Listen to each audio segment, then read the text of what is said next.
My husband changed after his company got on track. He didn't even try to hide that he was cheating with another woman. When I finally pointed it out, he just laughed at me. You're trash that doesn't earn a cent. You should just be grateful I'm supporting you. Then I'll get a job. When I said that, he just laughed and told me to do as I pleased. I found employment at my husband's parent company. That's when I started my revenge on my husband. My name is Karen, a 34-year-old homemaker, and my husband Michael is 36 and runs a printing company. We originally worked at the same company. I was in the illustration department and he was in sales. We fell in love and married when I was 26. Once we were settled, he quit his job and consulted with me about starting a new company. I was unsure, so I decided to consult with our business partner, Bob, whom we had worked with before. Bob was a CEO we knew from our previous workplace. He's involved in various businesses and often handled advertising for the products his companies made. Bob supported our challenge and even invested money. I'm a fan of Karen's illustrations, he said. I couldn't find words other than gratitude. We will definitely make our company a success, just the two of us, I declared to Bob. And the two of us started running the company. Initially, we struggled, living in a small apartment, but once the company took off, we could move into a high-rise condominium. That's when my husband asked me to focus on being a homemaker. I'll hire someone else for the illustrations eventually. I want you to support me. I couldn't say no to that. I decided to report the matter to Bob, who had invested in us. I'm sorry, but I'll have to quit the illustration work. Bob genuinely felt sorry for me. So it's sad to think I won't be able to see Karen's illustrations anymore.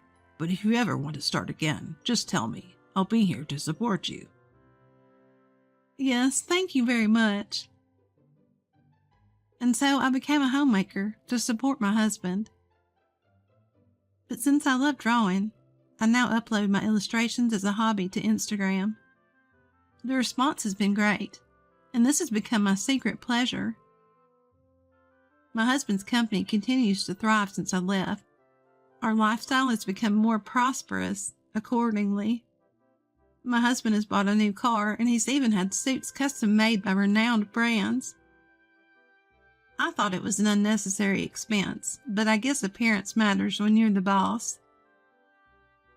No matter how busy my husband is, he always has dinner at home, because this was a promise between us. No matter how busy we get, he insisted we always have time just for the two of us. This was our dinner time. That's when he would share the company's future prospects with me. I felt happy just being able to support his dreams. I thought this would go on forever. The company's performance is still on the rise, but gradually I noticed a change in my husband's attitude. He stopped talking to me about the company during dinner. How's the company doing? Everything fine? Yeah.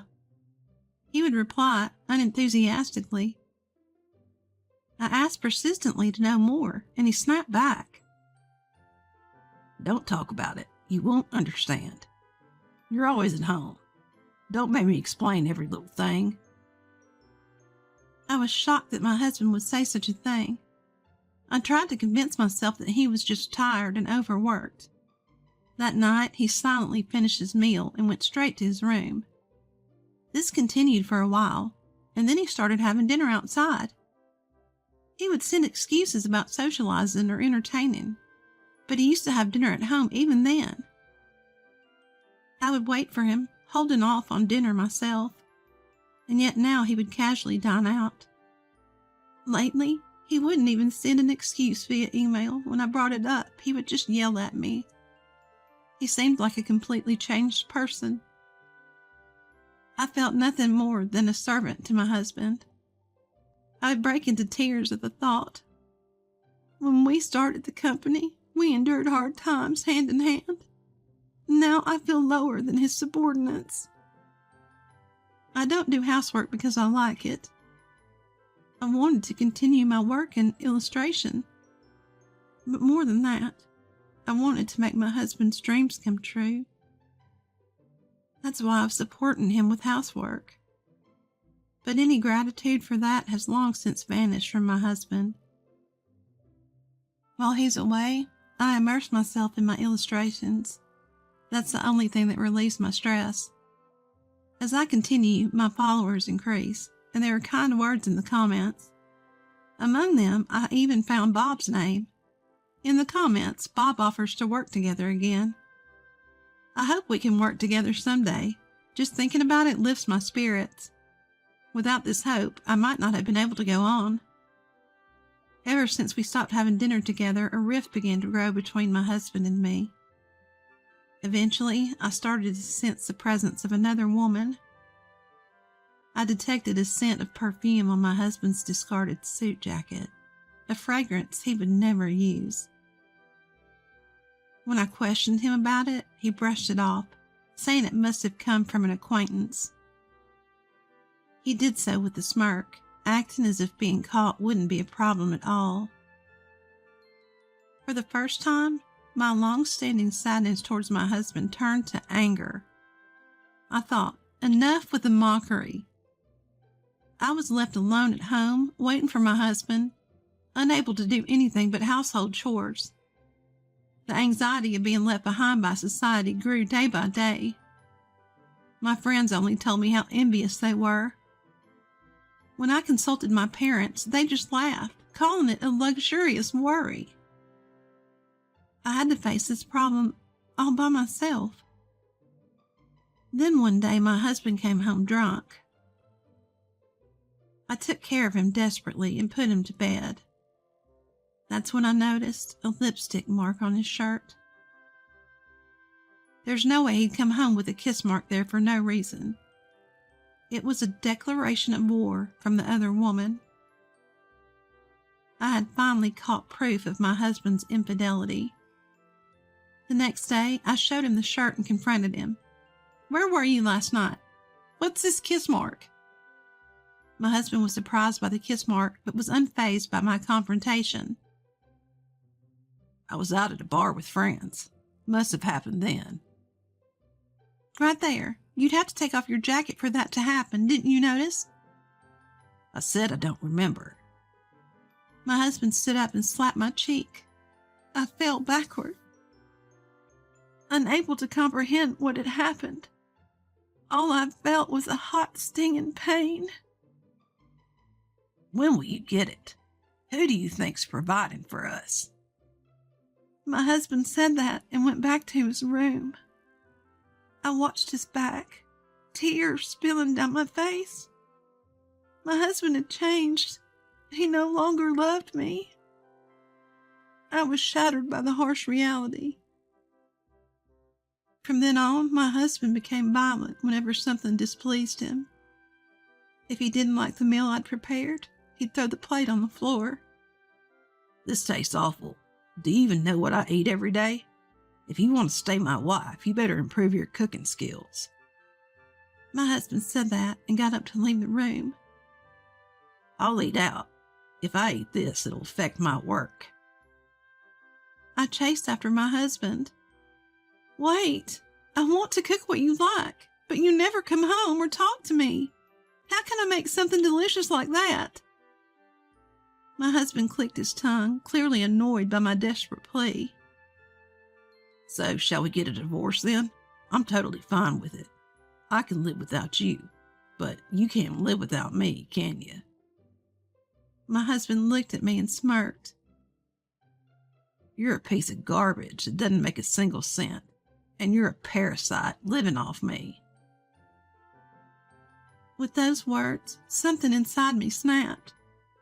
This man will never change. The kind and considerate husband of the past is dead. Then I'll get a job. "What? What do you mean?" I will also become financially independent. My husband laughed, clutching his stomach. "Who would hire a powerless person like you?" I held back my anger. I mustn't lose control and lash out. That would only lead to more physical abuse. Since I can't win through physical strength, I must find another way to fight. Well, do as you please, but don't neglect the housework with your insignificant earnings. I won't allow that. My husband said those words and left the house. I immediately began preparing. By hiring a detective to catch evidence of my husband's infidelity, I easily obtained numerous photographs. My husband was seen with flashy dressed women, enjoying drinks together and entering hotels. And it wasn't just one woman. He was baiting women with money and playing around with different ones. Seeing those photos and hearing the detective's report, I felt no emotions, no anger, no sadness. Rather, I thought it was good that the flashy behavior made it easy to obtain evidence. 1 week after obtaining the evidence, I headed to a restaurant on the top floor of a hotel. I was wearing the most beautiful clothes I could find, but I looked overwhelmingly cheap compared to the other customers in this restaurant. As I timidly headed to the reserved seat, Bob was already seated. "I'm sorry to keep you waiting." I apologized, and Bob smiled, gesturing for me to sit. No, I've been eagerly waiting for you, Karen. Making me wait isn't a big deal at all. Bob had helped fund us when my husband and I went independent. He was also now the president of my husband's parent company. "Thank you so much for supporting us during our independence." I was surprised when you said you two were going independent, but since I had been working with you for a long time, funding you was no big deal. "It seems the company is doing well thanks to you."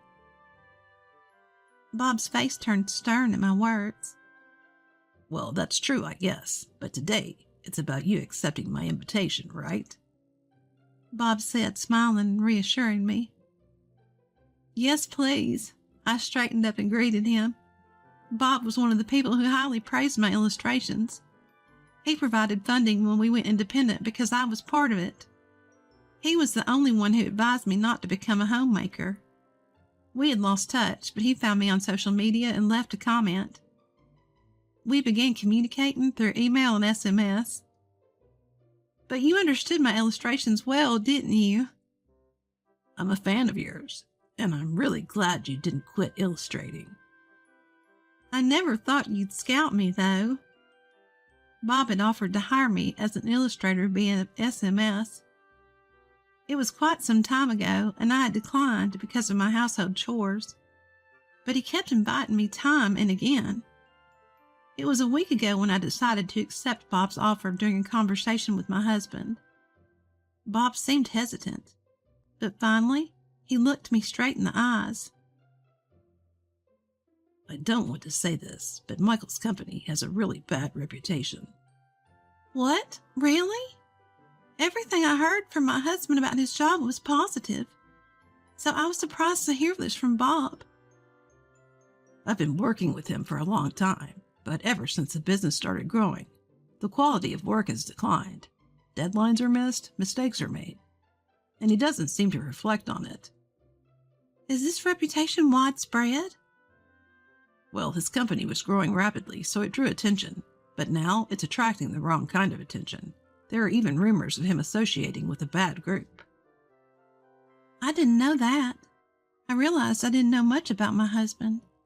To lighten the mood, Bob said cheerfully, "Anyway, you'll be drawing illustrations for us from now on. No need to outsource it. It's a big benefit for our company."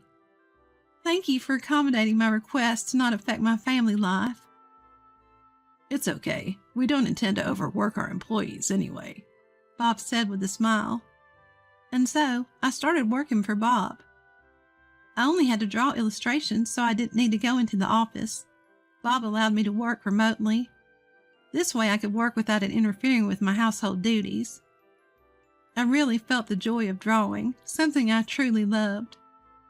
I had enjoyed it as a hobby, but now I felt the joy of being able to work on commissions. It was a fulfilling job. But there were times when my household chores and supporting my husband took up my time. A desire to work as much as I liked on my own started to grow within me.